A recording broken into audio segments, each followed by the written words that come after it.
Tutorial. मैं हूं सतीश और हम बात करने वाले हैं daily current affair lecture series for your upcoming JKSSB exams. और हम बात करने वाले हैं उन टॉप मोस्ट इंपॉर्टेंट एमसीक्यूज की जो आ सकते हैं आपके जेकेएसएसबी एग्जाम्स में। ओके, सो स्टार्ट करने से पहले सभी को बता दूं कि ये सीरीज हम लोग डेली बेसिस पे स्टार्ट करा है और जितने भी टॉप मोस्ट इंपॉर्टेंट क्वेश्चंस बनते हैं from the current affair sections वो हम डिस्कस करते हैं डेली। और अगर एक और इम्पॉर्टेंट चीज़ कि अगर अभी तक आपने हमारा ऑफिशियल व्हाट्सएप ग्रुप ज्वाइन नहीं करा तो आप ज्वाइन कर सकते हैं। मैसेज करिए 7006332724 पे। आपको सारी इन्फॉर्मेशन रिगार्डिंग जेकेएसएस भी यहाँ प्रोवाइड होती रहेगी। ओके, और एक और इम्पॉर्टेंट चीज़ कि अगर अभी तक आपने हमारा बुक बाय नहीं करा तो बाय कर लीजिए, क्योंकि इस बुक में जेकेएसएसबी का पूरा फ्रेमवर्क दिया हुआ है, ब्लूप्रिंट दिया हुआ है, क्योंकि इसमें previous year papers plus 5000 subject wise MCQs include हैं जो पूछे गए आपके जेकेएसएसबी के सीबीटी एग्जाम्स में। ओके, आप किसी भी शॉप से इसको बाय कर सकते हैं और साथ में ये बुक अब अमेजोन पे भी अवेलेबल है, आप लोग फोटो देख सकते हैं। बाकी बाय करने के लिए आप सिंपल इसी नंबर पे मैसेज करें, आपको डिटेल भी हम प्रोवाइड कर देंगे। तो चलिए स्टार्ट करते हैं आज का लेक्चर। हमारा पहला क्वेश्चन है कि who has been appointed as a chief operating officer by IndiaCast. IndiaCast द्वारा चीफ ऑपरेटिंग ऑफिसर किनको अपॉइंट किया करा गया है, इसका क्वेश्चन में पूछा गया और आपको आंसर बताना है। ठीक है, इसका जो आंसर है दैट इज पीयूष गोयल। क्या आंसर है? पीयूष गोयल। क्लियर है?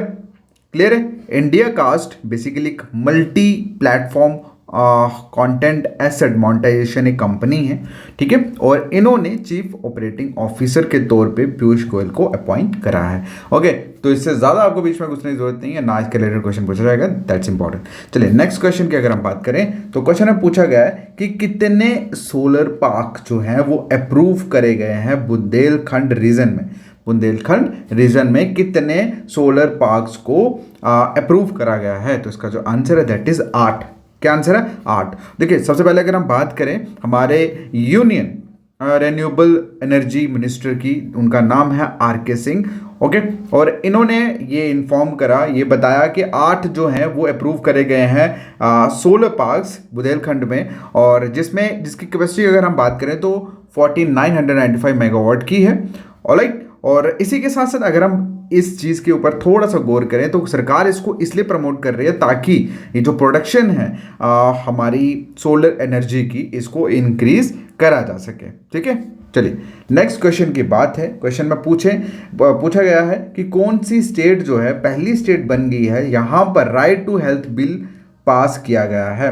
कौन सी स्टेट पहली स्टेट बनी है जहां पे right to health bill pass करा गया है? इसका जो आंसर है दैट इज राजस्थान। क्या आंसर है? राजस्थान। देखो, राजस्थान पहली ये इंपॉर्टेंट क्वेश्चन है, स्टार मार्क्स कर लो उसको। पहली स्टेट है जिसने राइट टू हेल्थ बिल जो है वो पास करा है लेजिस्लेटिव असेंबली में। ठीक है, उसके बाद हम बात करते हैं बेसिकली इस बिल के अंदर क्या है। राइट टू हेल्थ बिल के अंदर क्या है कि जितने भी उस स्टेट के, राजस्थान के रहने वाले जितने भी लोग हैं, अब वो फ्री ओपीडी और आईपीडी सर्विस को मतलब यूज़ कर पाएंगे। जितने भी पब्लिक हेल्थ फैसिलिटीज़, मतलब जितने भी पब्लिक हॉस्पिटल्स हैं और कुछ प्राइवेट हॉस्पिटल्स में भी जो इंक्लूड होंगे इसके अंदर। क्लियर है? ये बिल बेसिकली इंट्रोड्यूस करा गया असेंबली में। कब करा गया ये जानने की जरूरत नहीं है, वैसे ये सितंबर लास्ट ईयर करा गया था। ओके, ठीक है, चलिए नेक्स्ट बात करते हैं क्वेश्चन की। क्वेश्चन में पूछा गया है कि सऊदी अरेबिया का टाइटल जो है ग्रैंड प्रिक्स टाइटल 2023 किन्होंने जीता है? तो इसका जो आंसर है दैट इज सेर्गियो पेरेज। ठीक है, ये बेसिकली मैक्सिको के रेसर हैं, इन्होंने जीता है। नेक्स्ट क्वेश्चन आप लोगों के सामने क्वेश्चन में पूछा है कि किन्होंने लॉन्च करी है ऐप का नाम है कॉल बिफोर यू डिग। ठीक है, डिग होता है मतलब खड्डा। ठीक है, सॉरी गड्ढा नहीं, खोदने को बोलते हैं डिग, सॉरी। ठीक है, कॉल बिफोर यू डिग ये ऐप किन्होंने लॉन्च करी है? तो इसका जो आंसर है दैट इज नरेंद्र मोदी। क्या आंसर है? नरेंद्र मोदी।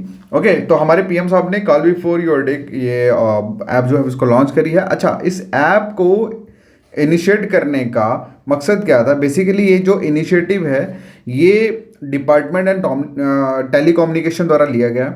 ओके, और इस ऐप के थ्रू जितनी भी अंडरग्राउंड सर्विसेज लाइक पाइपलाइन हो गया, वायर्स हो गई, उनको प्रोटेक्ट किया जाएगा, मतलब उनको डैमेज होने से प्रोटेक्ट किया जाएगा। जितने भी न्यू कंस्ट्रक्शंस प्रोजेक्ट्स के थ्रू मतलब जब भी कोई न्यू ये पाइपलाइंस हो गई या नीचे जो वायर्स गई हुई हैं तो कई बार नई कंस्ट्रक्शन की वजह से उनमें डैमेज हो जाता है। तो बेसिकली ये इस ऐप के थ्रू उनको प्रोटेक्शन प्रोवाइड की जाएगी, क्योंकि इस ऐप में जाके मतलब कोई भी इस ऐप के थ्रू आप लोगों को लोकेशन जो है वो फॉरवर्ड करनी है, देन फाइनली जो कंसर्न डिपार्टमेंट अपने बंदे भेज के वहाँ पे जल्दी से जल्दी जो डैमेज है इसके प्रोटेक्शन के लिए करेंगे वो, ठीक है। बाकी इसमें बीच में ज़्यादा इतना घुसने की जरूरत नहीं है, बस इतना समझ लो कि कॉल बिफोर योर डिग जो ऐप है, डिग मतलब खोदना, ठीक है। तो ये पीएम मोदी द्वारा इनॉग्रेट करी गई है। नेक्स्ट क्वेश्चन आप लोगों के सामने क्वेश्चन में पूछा गया है कि G20 sustainable finance working group की जो मीटिंग थी वो कहाँ पर हेल्ड थी। तो इसका जो आंसर है दैट इज उदयपुर। कहाँ पे? उदयपुर में, ठीक है। और ये जो मीटिंग थी ये ऑर्गेनाइज की गई किसके लिए? फाइनेंस को एनेबल करने के लिए for the sustainable development goals और with its policies with its health policies and other recommendations. मतलब इसकी मदद से जो भी पॉलिसीज़ हैं या अदर रिकमेंडेशंस हैं उनको इम्प्लीमेंट करा जाएगा। और ये जो मीटिंग थी इसे अटेंड करा गया G20 के कंट्रीज़, मतलब जिसमें 10 इनवाइटेड कंट्रीज़ थे और 14 इंटरनेशनल ऑर्गेनाइजेशंस थी। क्लियर है? बेसिकली हमें इस क्वेश्चन में क्या जानना था कि G20 sustainable finance working group की जो मीटिंग थी वो कहाँ थी?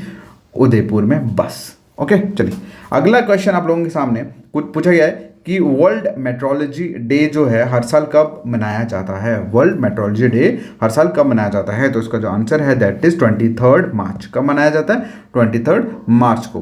क्लियर है? अब बेसिकली फर्स्ट टाइम कब मनाया गया था ये? सॉरी एस्टेब्लिश कब हुआ था? वर्ल्ड मेट्रोलॉजी ऑर्गेनाइजेशन कब एस्टेब्लिश हुई थी? 23 मार्च 1950 में। कब? 23 मार्च 1950 में, ठीक है। तो उसके बाद 1951 में फर्स्ट टाइम ये जो डे था वो सेलिब्रेट करा गया। किसके लिए? इसकी ऑफिशियल, मतलब इस डिपार्टमेंट के ऑफिशियल फॉर्मेशन के लिए। ओके, देन उसके बाद ये जो वर्ल्ड मेट्रोलॉजिकल ऑर्गेनाइजेशन थी बेसिकली एक ऑर्गेनाइजेशन है किसकी? यूनाइटेड नेशन की। क्लियर है? जो फॉर्म्ड हुई किसकी जगह पे? इंटरनेशनल मेट्रोलॉजिकल ऑर्गेनाइजेशन की जगह पे। ओके, अगला क्वेश्चन आप लोगों के सामने क्वेश्चन में पूछा गया है कि कॉफ़ी हाउस कंपनी जिसका नाम है स्टारबक्स, उसके सीईओ जो है वो किनको बनाया गया है? तो इसका जो आंसर है दैट इज लक्ष्मण नरसिम्हन। क्या आंसर है? लक्ष्मण नरसिम्हन। बस इतना ही समझ लो, ज़्यादा बीच में घुसने की जरूरत नहीं है इसके। अगला क्वेश्चन पूछा गया है कि इंटरनेशनल मॉनेटरी फंड IMF द्वारा कितना बिलियन डॉलर का बेल आउट जो पैकेज जो है वो श्रीलंकन, मतलब यहाँ पे फाइनेंशियल क्राइसिस इस टाइम पे बहुत पीक पे है, उनको कितना अमाउंट IMF ने डिलीवर करा है? तो इसका जो आंसर है दैट इज 3 बिलियन। कितना? 3 बिलियन। ओके, क्लियर है? चलिए अगला जो क्वेश्चन है दैट इज कि who has been elected as a new president of Vietnam. Vietnam के न्यू प्रेसिडेंट कौन इलेक्ट हुए हैं? तो इस क्वेश्चन का आंसर आप लोग करोगे कमेंट सेक्शन में। कहाँ पे? कमेंट सेक्शन में। तो अगर आपको लेक्चर्स मेरे अच्छे लगते हैं तो मैं आज आपको मतलब नहीं बोलूँगा कि आप इसे लाइक करें या कमेंट करें। एक चीज़ बोलूँगा कि इसका लिंक आप ज़रूर अपने व्हाट्सएप स्टेटस पे लगाएं। आप अपने व्हाट्सएप स्टेटस पे लगाएं और उस स्टेटस को मुझे फॉरवर्ड ज़रूर करें। मेरा नंबर यही है 7006332724 पे।